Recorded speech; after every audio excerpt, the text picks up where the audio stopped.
o primeiro ponto é assim, quando a gente fala de retificadores, né?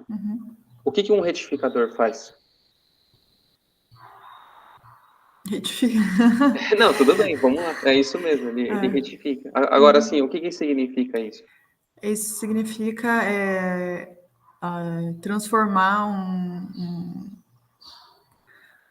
sei lá, um tipo de fonte em outro tipo, adaptar Uhum. a entrada a uma saída. Como se fosse transformar, Transformar isso. ou adaptar, né? Transformar, converter. Converter isso. Isso. E ele converte qual formato em qual formato? Alternada em contínua. Isso, bacana. Então, por isso que muitas vezes a gente chama esses circuitos de conversores. Que eles fazem exatamente isso. Então, você tem conversores CA, CC, que a gente dá o nome de retificador, porque que nem você falou, eles retificam, né? Eles deixam reto. Você tem também conversores que fazem CC para CA, eles são inversores. Você tem CC, CC. E tem vários nomes, né? Você pode ter buck boost, shuck, vários nomes. Choppers também o pessoal chama. Chopper vem de recortador, então ele, por causa dessa dinâmica que ele tem de ficar chaveando a forma de onda. E você tem CA-CA. E esses são mais específicos para algumas aplicações, a gente acaba nem estudando muito eles. Não é legal. Agora, sim, um retificador, qual que é a diferença de um retificador a diodos e a tiristor? O controle, né? O diodo Isso. você não controla, o tiristor você consegue controlar. Bacana. Agora, com o retificador a tiristor, você estava falando de totalmente controlado e semi-controlado, né? O totalmente controlado, vamos pensar assim, os retificadores, vocês viram lá em eletrônica ainda, né? Que eles podem ser de meia onda, né? Isso. Que eles pegam só um semiciclo da senoide, ou de onda completa. E aí eles pegam os dois semiciclos, né? Eles aproveitam os dois semiciclos. Certo. Legal, então a gente consegue perceber que você aproveita mais a energia de entrada, né? Você não fica só com um semiciclo, você fica com os dois. E nessa topologia que você tem do retificador, tá vendo aquela do pente aí? Tô sim. Bacana. Então, assim, no retificador totalmente controlado, aliás, retificador a onda completa, né? Deixa eu habilitar aqui o... Só um instante.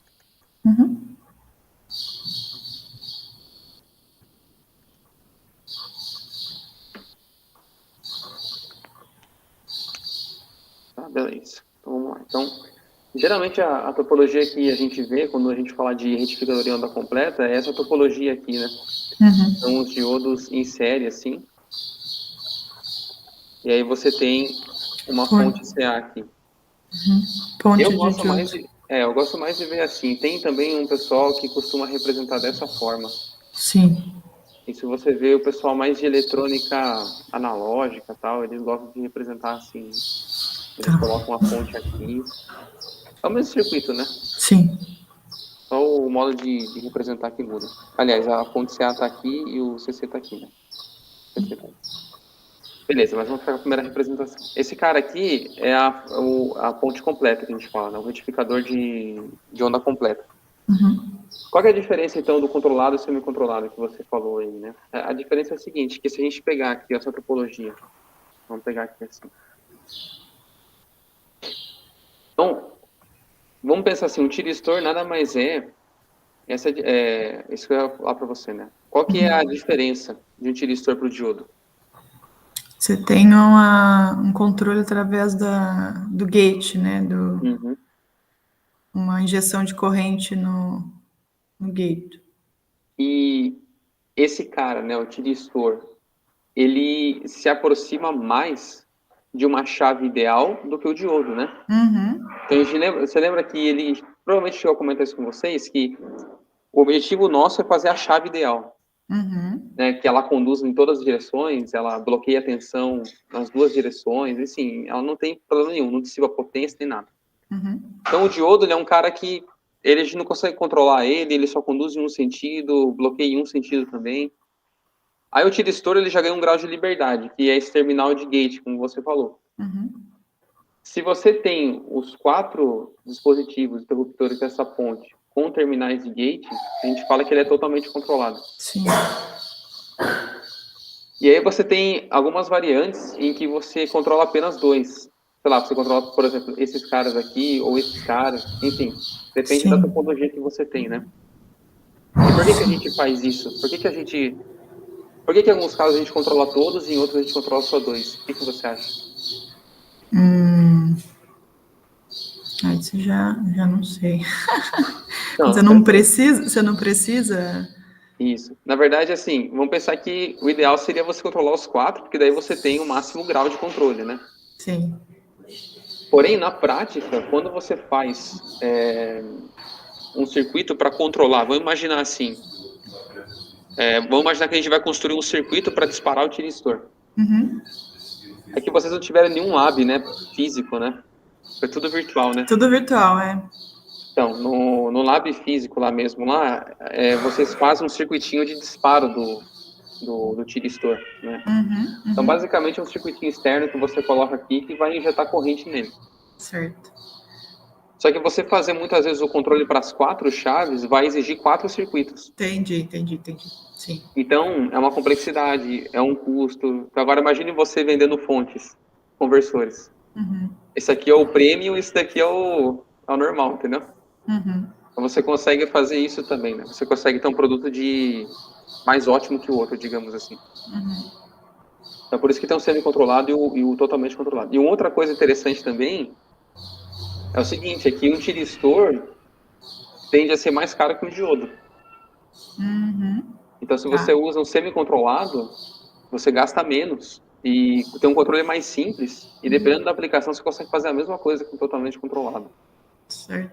Eu não conseguiria um circuito para alimentar, disparar os 3. Ah, não, porque você tem que disparar dois de uma vez, depois outros 2, né, para ter um...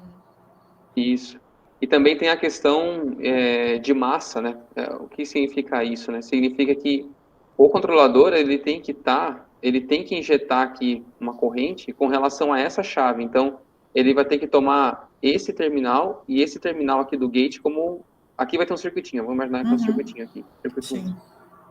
Agora, se a gente estivesse disparando esse cara aqui, ele teria que ter um outro circuito aqui, ó. Por exemplo, esse circuito não teria condições de ativar essa chave de baixo. Porque eu preciso ter acesso a esses 2 terminais, o do gate e esse outro terminal. Sim. Então, isso que a gente fala que é o conceito de massa, né? Você tem que fazer... ele tem que estar conectado nos pontos apropriados ali do interruptor, cada circuito. Entendi. Então, você não... Assim, você até conseguiria aproveitar, em alguns casos, o mesmo circuito para fazer os 2, só que, mesmo assim, acaba sendo uma dificuldade adicional que você tem. Tá? Entendi. Então, essa é a diferença... A diferença, claro, tem a diferença funcional deles, né? A maneira como a corrente se comporta e tudo mais. Só que a diferença na prática é essa, assim, a questão de custo e facilidade de implementação e tudo mais. Sim. Então, beleza.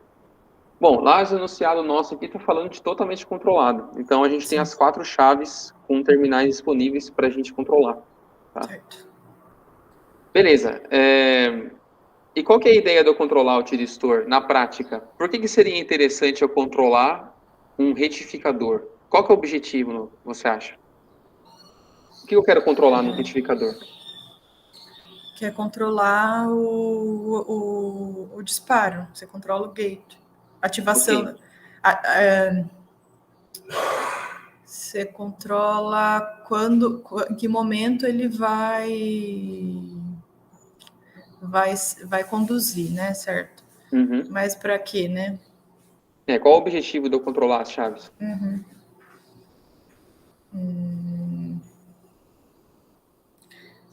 Para você definir uma média numa tensão, é isso? Tá perto. Mas por que eu quero definir essa média? O que significa isso? Por exemplo, na prática, assim, por que eu me daria um trabalho de fazer um conversor retificador? Qual seria o meu objetivo em controlar o disparo das chaves? O que eu quero obter no final? Você quer obter uma fonte contínua. Exato. Mas aí você precisa saber quando é que você vai disparar para saber, por exemplo, se a tensão vai ser em algum momento, vai ser muito baixa ou muito alta, e aí isso vai afetar a potência, aproveitamento da...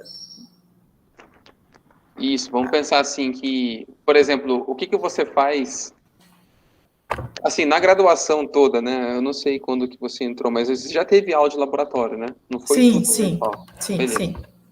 Então, no laboratório de eletrônica lá, a gente tem uma fonte de tensão, não tem? Certo. E o que você faz com ela? Assim, qual que é a coisa mais bacana da fonte? Que te dá flexibilidade, assim. Que torna ela versátil, torna ela útil para várias aplicações. Por exemplo, eu tenho um circuito que funciona com 12 volts, o outro funciona com 15 e o outro funciona com 3. Certo. É que você consegue controlar, com uma mesma fonte, você consegue controlar o input o output da fonte, né? Exato. Ela é variável. Exatamente. Tipo, isso é bacana, porque perceba que eu teria que construir uma fonte de 3, uma fonte de 12, uma fonte de 15 para cada aplicação dessa. Sim. Mas isso, ok, isso pode ser um caso, né? Mas eu perco liberdade, porque eu tô naquele ponto, né?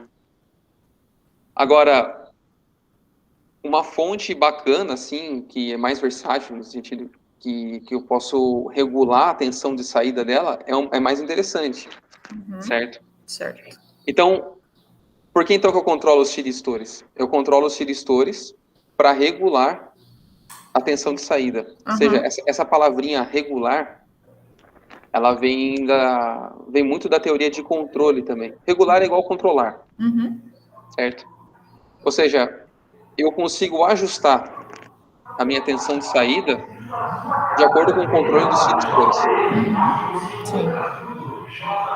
Então, esse é o objetivo. Por isso que eu me dou o trabalho de fazer o ataque dos tiristores. Certo.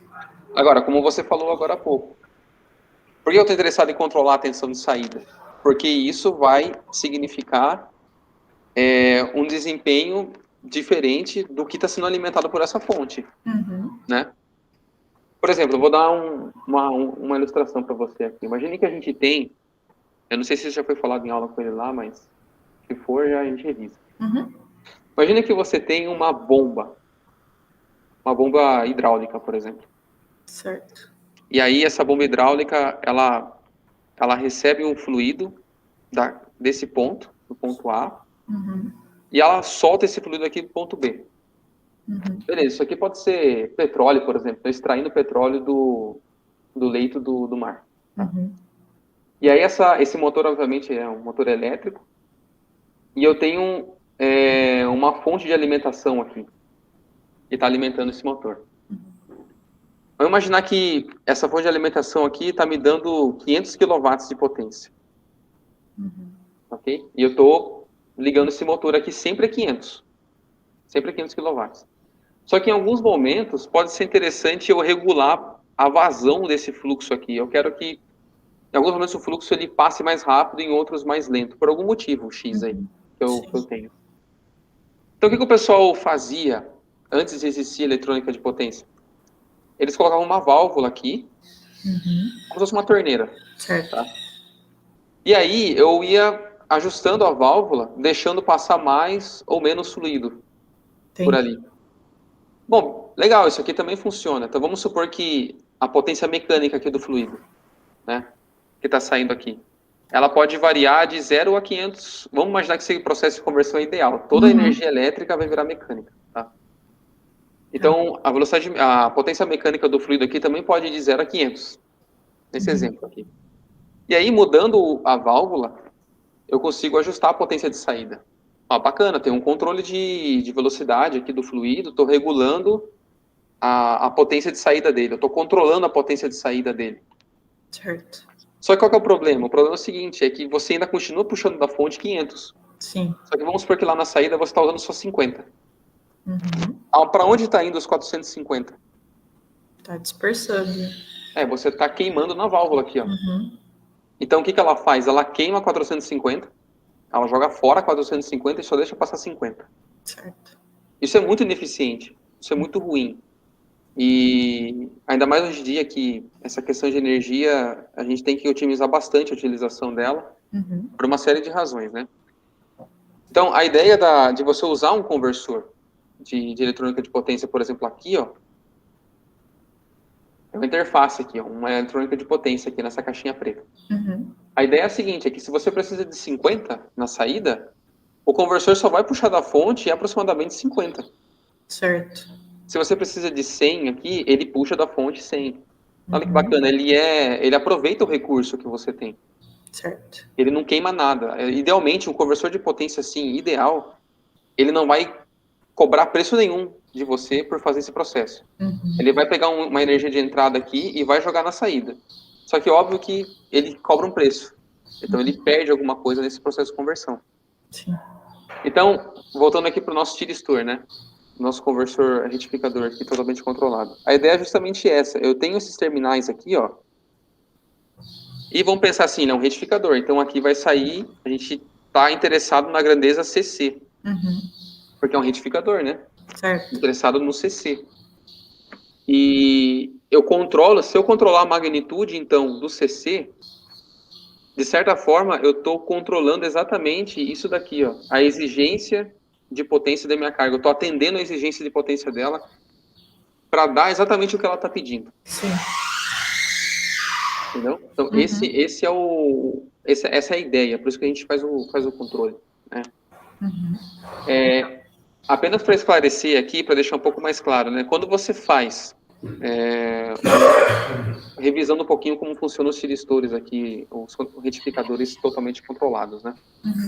Então a gente tem lá, vamos imaginar uma senoide, que é essa senoide aqui, ó, que é a de alimentação, de entrada. Então beleza, tá aqui a forma de onda dela.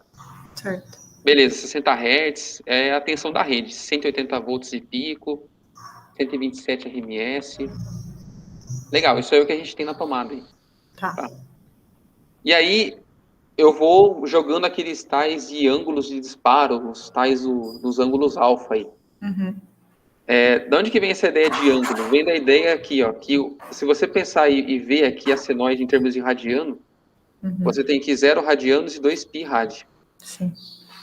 Né? Então, o que eu posso fazer aqui? Eu posso deixar passar o semiciclo inteiro. Então, vamos pensar aqui numa outra coisinha aqui embaixo. Deixa eu desenhar aqui. Como ele é totalmente controlado, um retificador de onda completa, a gente espera que na saída, o máximo que ele possa nos dar é isso daqui. Certo. Então vamos pensar assim, que um retificador totalmente controlado, ele é um caso genérico do retificador a diodos. Então o retificador a diodos, ele só nos permite isso daqui. Mas o retificador totalmente controlado, ele permite outras coisas, ele dá mais flexibilidade para você. Tá? Então vamos supor que assim, eu posso deixar passar o semiciclo inteiro, na saída, ou eu posso deixar passar menos que isso. Então, aqui que está o controle. Por exemplo, eu posso deixar passar só isso daqui. Só esse pedacinho de onda que passa. Sim. Para carga. O resto, não passa. Ou eu posso deixar passar mais. Por exemplo, aqui. Eu deixo passar mais. Forma mais semiciclo aqui, né? Conforme eu vou deixando passar mais ou menos, o que eu estou fazendo na prática? Você está regulando a tensão de saída. Exatamente. Então, essa forma de onda de tensão, se a gente fizer aqui, ó, perceba que ela é toda feia, né? Ela é uma coisa meio recortada, cheia de dentes aqui. Essa forma de onda, se você fizer a decomposição dela em séries de Fourier, o que a gente obtém quando a gente faz a decomposição de um sinal periódico em séries de Fourier? Uma composição de senos e cossenos? Não? Bacana. Mas a gente também pode... Você acha que a gente também poderia entender isso? Vamos pensar assim em termos de engenharia, né? Você acha que a gente poderia entender isso também como uma soma de sinais CA e CC? Isso. É a mesma coisa, né? Sim. E na prática a gente acaba pensando mais assim do que senos e cossenos, que é um conceito mais matemático, assim, né? Então, a gente pode pensar nessa fonte aqui como se fosse uma fonte CC em série com várias fontes CA, cada uma com uma magnitude e uma frequência distintas uma das outras. Sim. E claro que as frequências e magnitudes estão relacionadas pela harmônica, né? Então a gente tem aqui a primeira componente, depois lá a terceira componente, a quinta, e vai embora, né? Sim. Isso é um assunto bem bacana também, mas a gente não vai explorar muito aqui, mas assim, a decomposição de cada sinal tem uma certa configuração de componentes harmônicas, né? É como se fosse um RG da forma de onda. Então, se você tem aquela configuração, você consegue sintetizar uma forma de onda em particular. Se você tem outra, você consegue sintetizar uma outra forma de onda. E assim vai. Mas a gente está interessado nessa componente aqui, ó, na CC. Então, por exemplo, eu desenho para você aqui a forma de onda em verde e em azul. Qual você acha que tem um valor CC maior, a verde ou a azul? A azul. Azul, exatamente. Porque assim, daria para a gente pensar intuitivamente, né? Ela está passando mais energia para a carga. Sim. Então, se ela está passando mais energia para a carga, eu posso meio que, na intuição, entender que a componente CC dela é um pouco maior. E a forma verde não, ela está passando menos. Então, olha que bacana, a gente agora está controlando a componente CC através do ângulo alfa. Certo. É isso que eu estou fazendo na prática. Então, aqui, ó, vamos pensar assim, esse aqui é o primeiro alfa que eu tenho, esse aqui é o alfa 2. Então, vamos pensar assim, o ângulo alfa 1 aí que eu coloquei no desenho, ele passa mais energia para a carga do que o alfa 2. Certo. Bacana, agora eu tenho a regulação lá que a gente estava conversando até agora. A depender da necessidade da minha carga, do meu motor, no caso aqui. Bom dia, Gustavo. Bem-vindo aí. Bom dia, Rafael. Bem-vindo. Bom dia para você. A gente está gravando aqui, tá? Então depois você pode pegar também o início aí.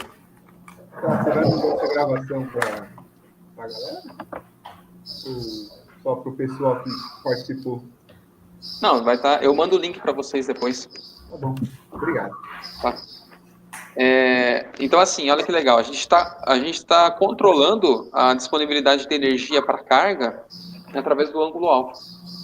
E qual que é a nossa carga? A nossa carga é um motor. E assim, o que um motor faz?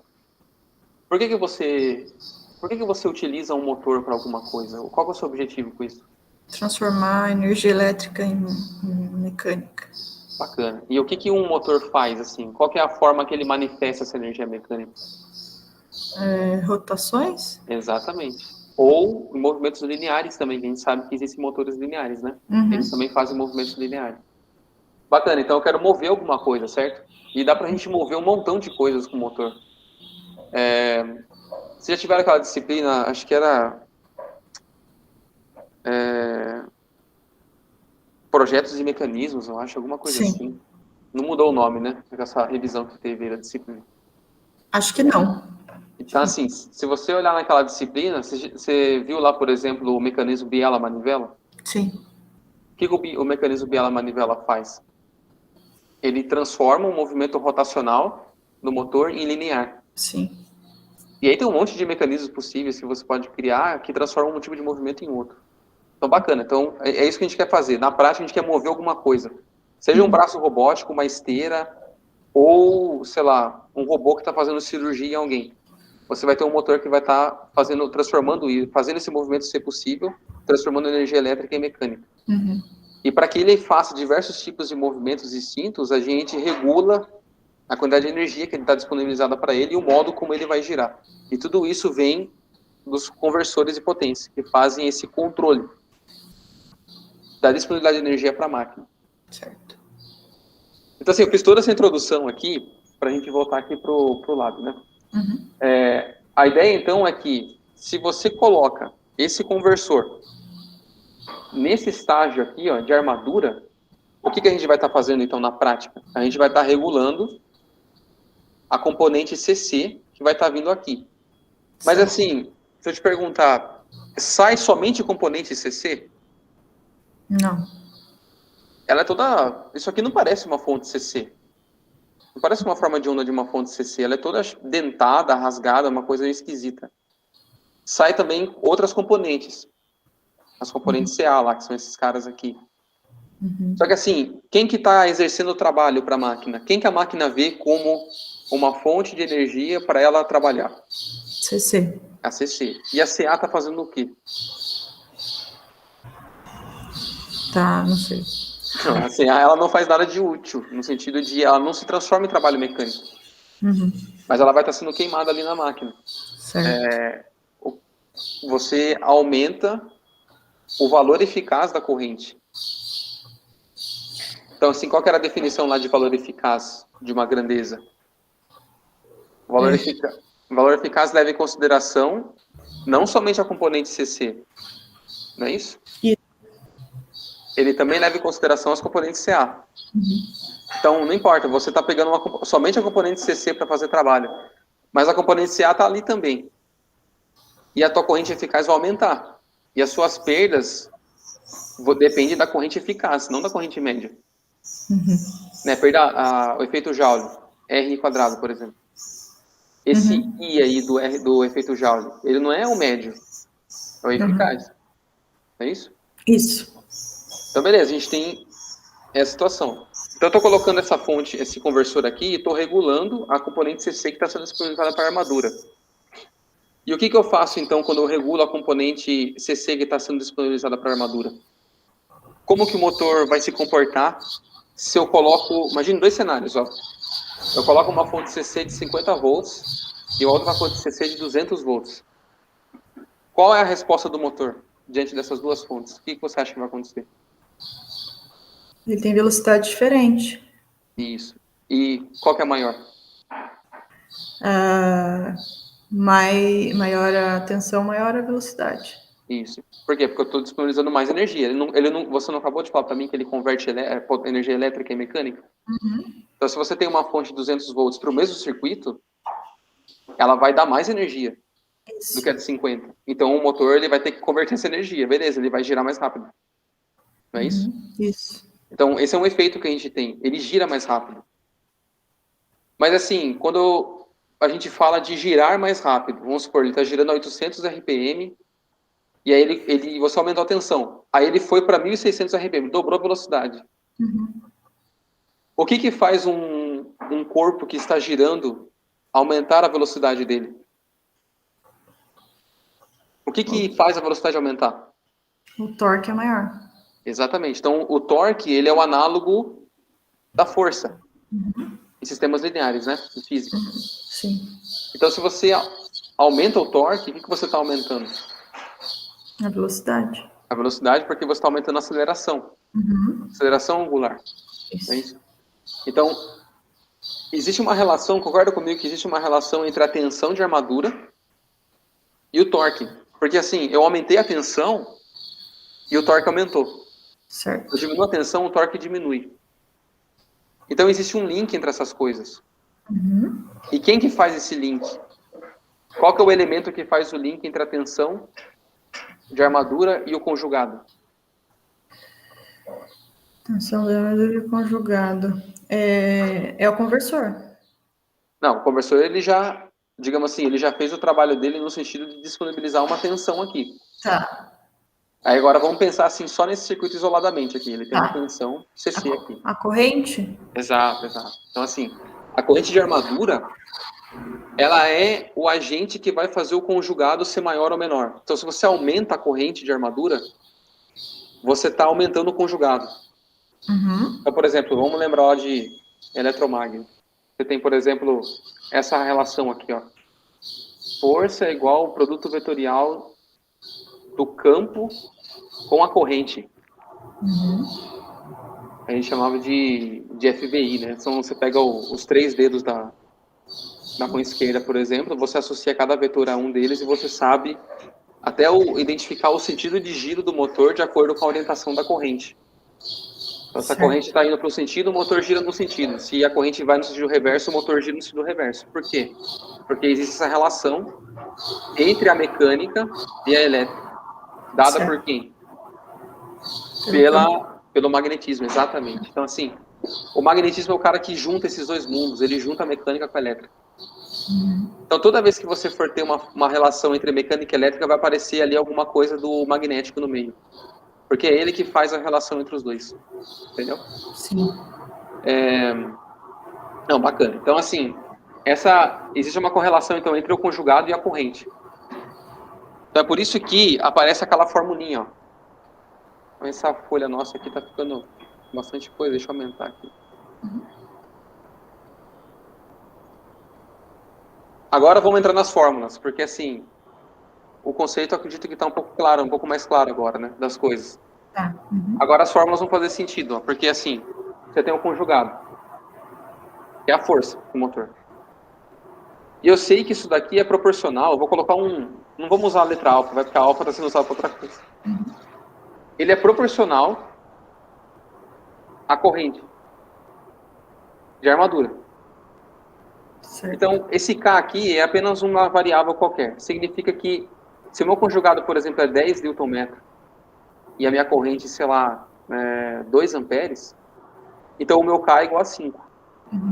Beleza, então eu consigo corresponder uma grandeza com outra por meio de um fator de proporcionalidade. Tranquilo. Só que lembra que eu falei para você que, sempre que quando você linka o mundo mecânico-elétrico, você tem o magnetismo ali no meio? Sim. Então, por isso que aparece o campo magnético aqui, ó. O φ. Então, beleza, você tem conjugado correlacionado com corrente e com campo, através de uma constante. Então, essa é a primeira relação importante para máquinas aqui. Agora, uma outra coisa, por exemplo. Se você parar para pensar assim, o que impede a máquina de ficar acelerando indefinidamente? Ou seja, você coloca ali, você alimenta um circuito. Vamos pensar numa máquina que tem uma indutância muito grande na armadura. A armadura é basicamente isso aqui. Vamos pensar assim que ninguém estudou isso aqui na vida, e a gente vai começar a modelar um motor elétrico. Certo. Daí a gente parte do princípio assim, bacana, a armadura tem bastante indutância, então eu vou modelar a armadura como um circuito puramente indutivo. E aí eu vou colocar aqui uma fonte de tensão, que pode estar vindo de um conversor ou qualquer outra coisa. E aí, bacana, essa fonte vai disponibilizar uma corrente para o circuito de armadura. Quando você tem um circuito assim, ó, fonte de tensão e indutância, qual que é a natureza da corrente? Como que a corrente se comporta?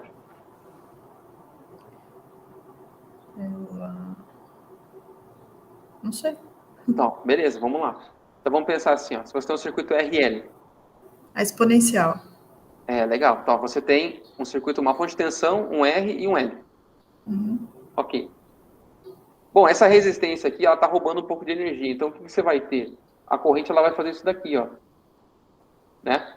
Ela tende a ter um crescimento exponencial e depois ela se estabiliza.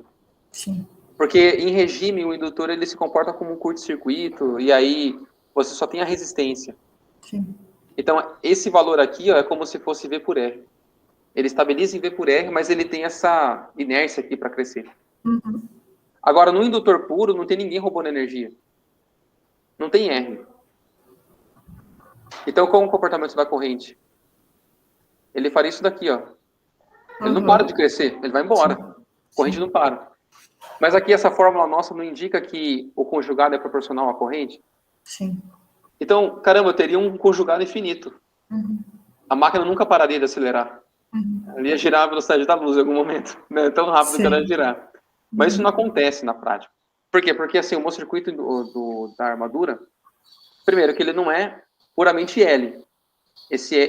Essa armadura, esse cobre que está amarrado ali no rotor, ele tem uma resistência. Sim. Então isso aqui já vai impedir que isso aconteça. Mas existe uma outra coisa, que é o seguinte. Vamos lembrar de um outro conceito de eletromag também. Quando você tem aquele exercício, né, que a gente vê lá, tem uma argola, aí você tem um ímã, aqui norte-sul, e aí você move esse ímã para dentro da argola. E aí você vai ter aqui, o que vai aparecer aqui no final da argola? Nos terminais da argola? Uma tensão, exatamente. Mas o que o ímã está fornecendo para você? Um campo, né? Um campo. Magnético. Que vai induzir uma corrente e vai gerar uma tensão. Exatamente. Então, a lei de Faraday de Lenz lá, né? Então, o campo vai induzir uma corrente cujo campo magnético contraria o campo magnético da fonte primária, né? Então, a ideia é que o sistema entre em equilíbrio.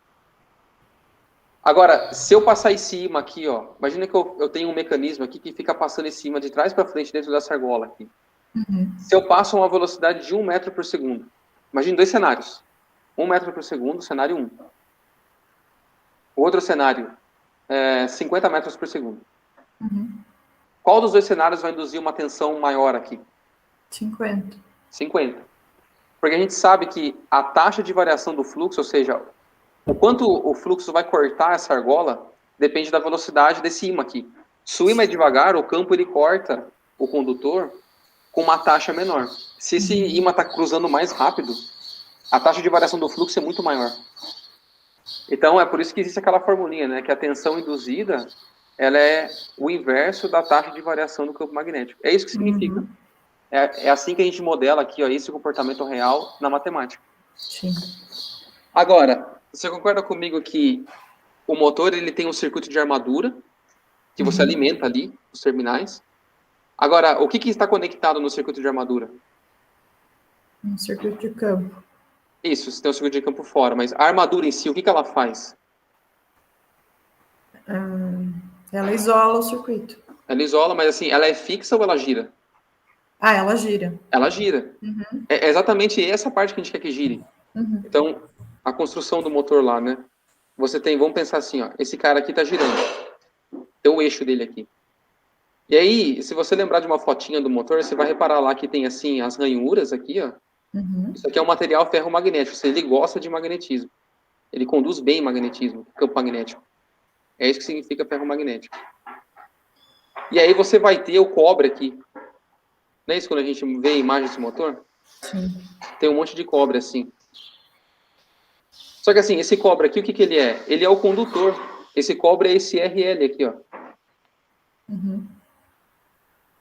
E aí você vai ter terminaizinhos aqui, são as escovas.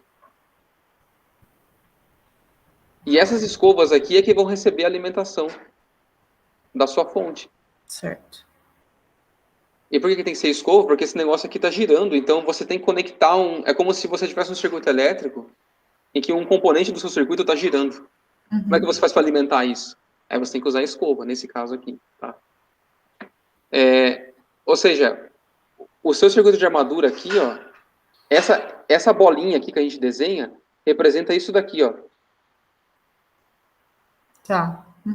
Legal? É isso aqui que está sendo representado. Por isso que até o pessoal desenha com uma bolinha e esses quadradinhos em cima. Que é como se fossem as escovas do motor aqui, ó. E aqui em si é o circuito de armadura. E na outra ponta dele você vai ter o eixo. Sim. E esse eixo está girando. É por isso que sempre aparece esse desenho aqui quando a gente vê um circuito de motor. Sim. Então esse carinha aqui representa esse eixo. E esse eixo aqui está com uma carga acoplada nele, que está sendo movimentada. Então, conforme essa carga vai girando, a velocidade dela vai aumentando, o que vai acontecer com os terminais aqui, ó? Vai ter uma tensão maior. Exatamente. Então, a gente chama esse efeito do quê? Qual que é o nome que a gente dá? De força contra-eletromotriz. Sim. É a tal da FEM lá. Sim. Que no nosso circuitinho aparece como EA. Legal? Então, conforme a máquina aumenta a velocidade dela, o EA aumenta. Sim. E é justamente esse EA que impede que a máquina acelere para uma velocidade muito maior do que ela aguentaria. Então, isso que é bacana, assim, a força contra-eletromotriz, ela contrabalanceia a tensão de entrada da armadura para fazer com que o motor entre em equilíbrio. Essa é a ideia. E aí, a gente pode relacionar, então, a gente acabou de perceber aqui pela lei de Faraday que quanto mais rápido é a velocidade aqui de variação do fluxo, maior vai ser a tensão induzida.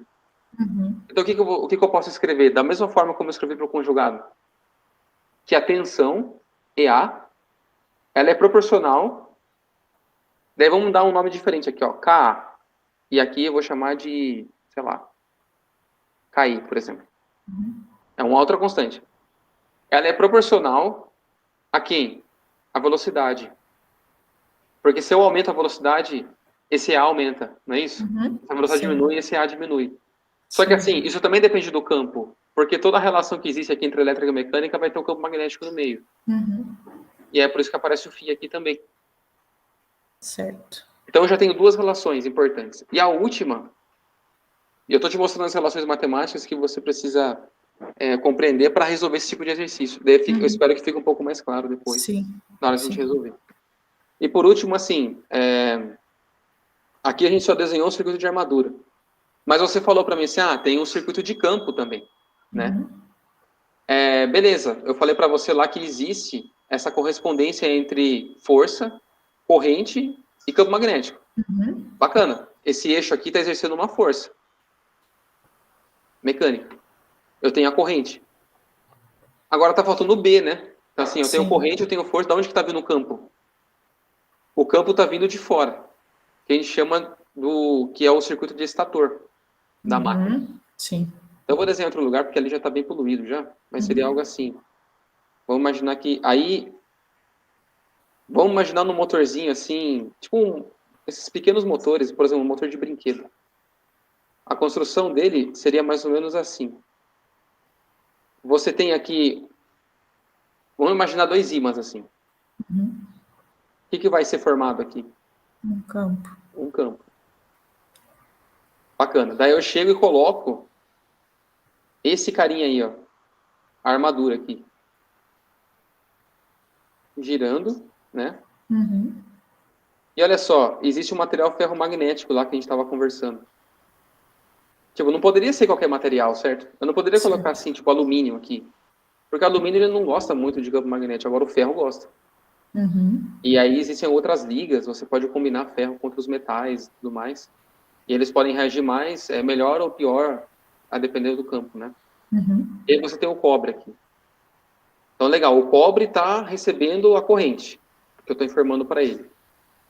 E o campo está excitando esse material ferromagnético. Pronto, agora eu tenho os três elementos. Eu tenho o B, eu tenho o I e eu tenho o F aqui. Aí eu tenho um motor. Agora, num motor pequeno, você pode ter um ímã. A gente chama que é motor de ímã permanente. Por que ímã permanente? Porque tem um ímã lá mesmo, físico, dentro da máquina, que ele sempre vai estar fornecendo para você um campo magnético. Sempre vai estar lá. Isso, ele sempre vai estar lá, está constante. Mas assim, se eu quiser puxar uma carga mais forte, não dá, assim, não fica muito viável eu colocar um ímã gigante ali dentro da máquina para criar um campo que eu queira para puxar a máquina. Ou ainda, pode ser que eu queira usar uma mesma máquina para puxar diferentes cargas. E aí seja mais interessante eu controlar a magnitude desse campo. Ou seja, o que eu estou querendo? Eu quero um ímã ajustável. Na prática eu quero isso, eu quero um ímã ajustável. Eu quero algo em que eu possa controlar a magnitude do campo. E aí a gente sabe, né, que quando você tem um condutor, você passa uma corrente elétrica por ele, o que você induz aqui externamente a ele? Um campo. Campo magnético. Né? Corrente elétrica passando no condutor induz o campo. Aquela regra da mão direita lá, né? Eletromag também. Então, olha que legal. Eu posso pegar um condutor aqui, amarrar ele, e depois eu amarro aqui de volta. E eu tenho dois terminais aqui. Por exemplo, um mais e um menos. E aí a corrente elétrica vai passar aqui. Aí eu amarro isso aqui de tal forma, coloco tantas espiras aqui, que eu consiga gerar um campo B equivalente a daquele ímã que eu tinha no passado. Só que se eu aumentar a magnitude da corrente, esse campo fica mais forte. Opa, consegui o meu ímã ajustável. Digamos assim, nosso ímã ajustável. Então esse é o circuito de campo. Essa é a ideia do circuito de campo. A gente vai regular o campo magnético. E a gente usa a grandeza fluxo, ao invés de B, porque B é intensidade. E φ é fluxo. E qual que é a diferença de intensidade com fluxo? Por que eu uso um ou outro? O fluxo é direcionado? Isso, tem uma informação de direção, realmente. Mas além disso, qual que seria a outra diferença?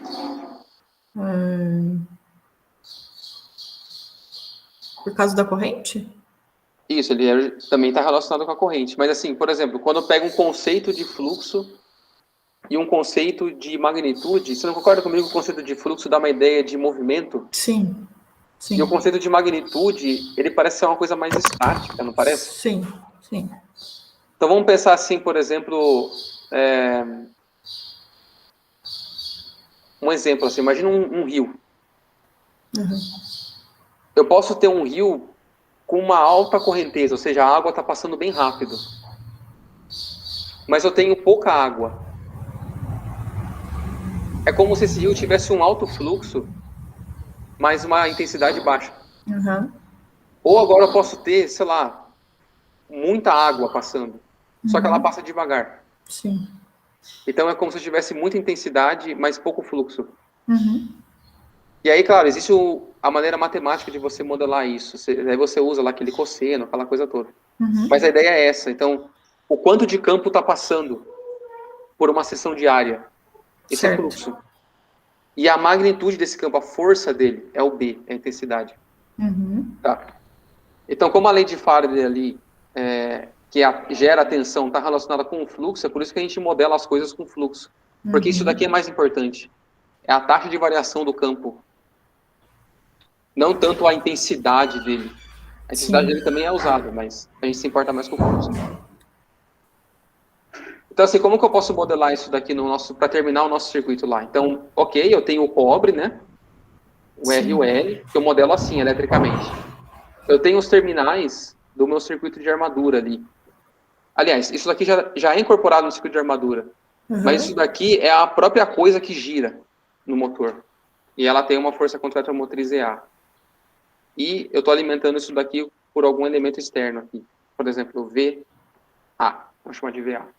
Uhum. E como a gente estava desenhando antes, isso daqui está acoplado com uma carga mecânica que eu estou interessado em girar. Ômega. Agora, eu tenho por fora ali um outro circuito. Como é um monte de fio enrolado, eu também posso modelar como RL. Uhum. Vou chamar de RF e LF. Só que aqui não tem nada girando, então só um RL já serve. Não preciso colocar né? Não tem lógica colocar um circuito de armadura aqui também. Uhum. Então eu fecho ele aqui e eu tenho VF. E aí eu vou ter IF e IA. Uhum. Olha, esse aqui é o circuito o circuito equivalente da máquina. Certo. Só um momentinho.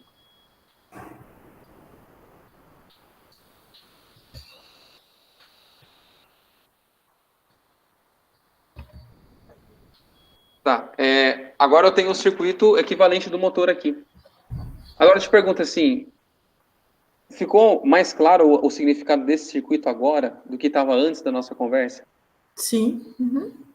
Então... Deu uma relembrada dos conceitos. Isso, deu para fazer uma correspondência entre o que está acontecendo na realidade e o que significa esse circuitinho elétrico que a gente acaba mexendo aqui nas simulações, nas contas e tal. Uhum. Ou seja, agora sim, como que você faria, então, qual que é o procedimento que você faria para determinar um alfa para regular a velocidade do motor? Que é o objetivo do exercício aqui, ó. Cadê? Deixa eu pegar aqui. Ele fala assim,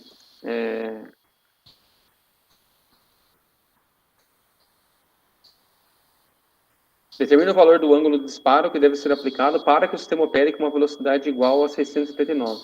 Uhum. Daí eu te pergunto assim, qual que seria o caminho? O que a gente teria que fazer?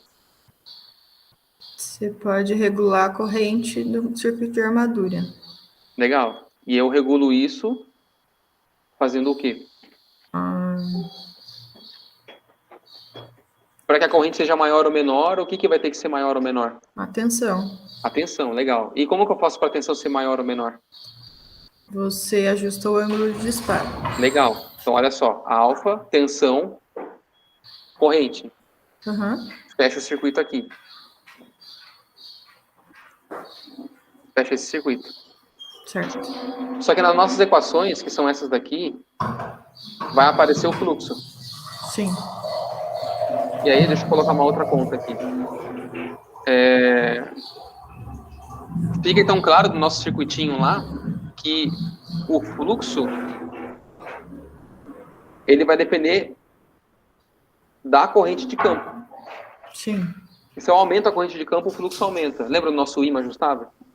Sim. Se eu diminuo a corrente, o fluxo diminui. Então, perceba que agora você falou, ó, beleza, a alfa regula a tensão, tensão regula a corrente. Beleza, só que eu tenho o fluxo. O fluxo está vindo de quem? Do campo. Do campo. E a corrente de campo depende de quem? Depende da tensão do campo. Depende da tensão de campo. E a tensão de campo está vindo da onde aqui? Desse VACF. Por que é VACF? Que é alternada e é de campo. Isso, ele coloca VS seria tipo V supply, né? E VACF seria field, de campo. Ah, tá. Beleza. Então, ok, tá vindo daqui, mas aqui é CA e o campo precisa de CC. Tá. Então, como que você encontra a magnitude do CC? Aí a gente tem que voltar lá para os conceitos lá de eletrônica de potência e existe uma correspondência entre CA e CC quando você fala de um retificador onda completa não controlado. Tá, entendi. Então, você aplica lá, lembra? Você coloca a forma de onda, ela é assim, né? Aí eu conheço esse período, eu conheço essa magnitude, porque a simulação está te dando a magnitude lá, né? Certo. Então, eu conheço essa magnitude. Então, eu aplico a definição de média aqui. Certo. E a média, ela é justamente a componente CC. Que é, no nosso caso, o VF. Então, isso você encontra lá, né? Revisitando esses assuntos, você vai conseguir encontrar a magnitude de VF para esse VACF. Tá. Existe uma formulinha para isso. Você vai achar uma correspondente entre esses dois. E aí é manipular a equação. Então, assim, beleza, eu quero um alfa que gere um VA, que de certa forma vai gerar uma certa condição de circuito de armadura. E eu já tenho um VACF imposto. Então eu sei quanto que é a tensão de campo e sei quanto vai ser a corrente de campo.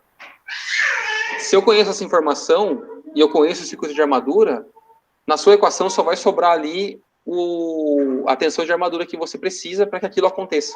Entendi. E você sabe qual velocidade você quer também. O exercício fala, né? Fala. Aí você vai encontrar, eu preciso de uma tensão de, sei lá, 100 volts. Ah, beleza, eu tenho 220 raiz de 2 entrando aqui, de pico, e eu quero 100 na saída. Então, existe também uma outra fórmula que relaciona tensão de entrada com saída no retificador controlado. Que é a mesma ideia aqui do diodo, só que agora a diferença é que o momento em que você vai começar a fazer a integral vai partir de quem? Do alfa. Então, a integral não parte mais de zero, ela parte de alfa, porque é justamente o ângulo de disparo que você colocou. Certo. E aí você acha o alfa. Daí no final você vai chegar no valor de tensão que você precisa ter, e aí você vai descobrir qual o alfa que faz com que a sua tensão alternada vire aquela tensão contínua. Tá. Que você precisa. Beleza. Entendi. Então a coisa seria nessa linha. Entendi.